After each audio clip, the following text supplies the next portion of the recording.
Yes, mga boss, good morning. So, day 4 namin dito sa Baler. So, abangan namin yung sunrise. So, ito yung last day namin dito. Mamaya, pabalik na kami na San Fernando, Pampanga. Then from there, Manila kami. So, mga boss, abangan natin yung sunrise. Paputok na natin.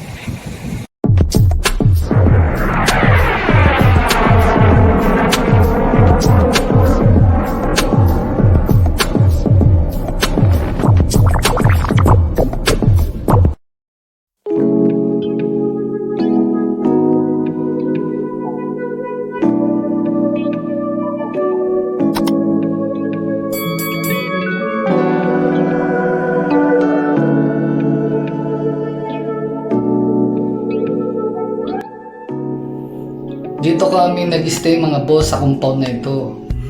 Meron sila ditong ino-offer na kubo na aircon, mga cottages.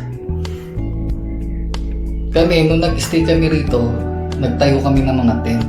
So meron sila mga bakanting space na lote kung saan pwede kayo magtayo ng inyong mga tent. So pakikita ko sa inyo mga boss yung mga kubo na aircon nila rito.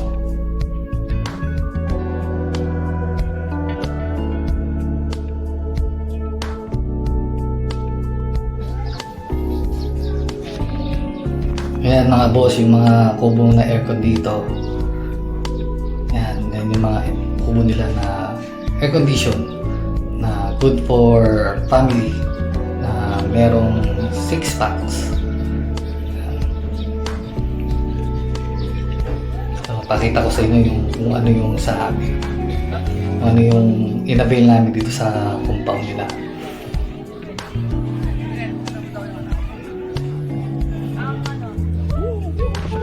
So dito kami nag-stay mga boss. Ito yung nirent namin ng 3 nights. Ito yung yung loob ng kubo. So good for 3 pack siya pero napagkasya namin yung 6 na tao.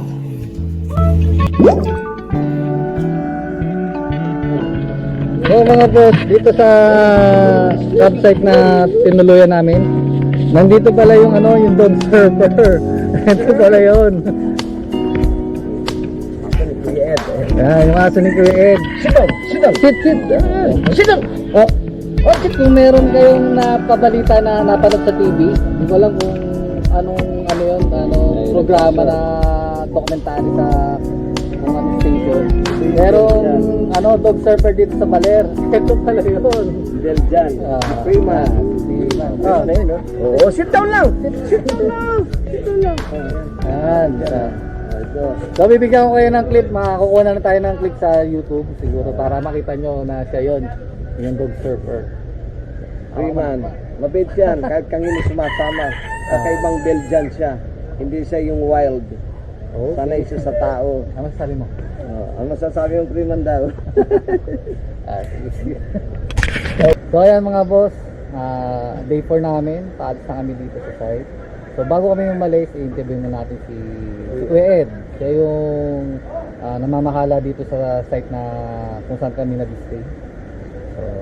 So sige. Punta na kayo dito sa Baler. Welcome kayo dito sa Baler, Aurora. The #1 tourist of Luzon. Tourist of Region 3. Kayo dito. Sana asahan ko kay Kuya. Maraming mararating yung message ko para sa inyo. Yan. Salamat Kuya Ed sa pagsaludar sa amin dito sa lugar niyo. So, contact number ko yan. Yung contact number ko, ito ang number ko. 0999-3908-874. Inuulit ko, ang number ko kung gusto niyo akong kontakin, 0999-3908-874. Kuya Ed Baler. Para sa kalinawan mga boss, ipopost na natin sa description below yung number niyo. So maraming salamat po. Okay, thank you po. Sa ulitin. Thank you so much. Okay mga boss. So ayan mga boss, paalis na kami dito sa campsite. So bago kami bumalik ng Pampanga, maglilibot muna kami dito sa mga tourist spot dito. Mga boss, samahan nyo kami.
So mga boss, bago kayo bumalik ng Manila, madadaanan sa highway na to pabalik ng Manila yung ito, pasalubong arcade. So dito nyo makikita yung mga pasalubong na gusto nyo bilhin o bitbitin para sa mga mahal nyo sa buhay na naghihintay sa inyo pagbalik nyo ng Manila.